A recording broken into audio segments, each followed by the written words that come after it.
ഔട്ട്ഡോറായും ഇൻഡോറായും വളർത്താം. ഇതൊരു best air purifier കൂടിയാണ്. സൂര്യപ്രകാശം കൂടുതൽ ആവശ്യമില്ല. സൂര്യപ്രകാശം കൂടിയാൽ ഇലയുടെ അറ്റത്ത് ബ്രൗണിഷ് കളർ വരികയും അതിൻ്റെ ഭംഗി പോവുകയും ചെയ്യും.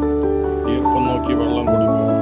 കൂടുതൽ പരിചരണമില്ലാത്ത ഭംഗിയുള്ള ഒരു ചെടിയും കൂടിയാണ്.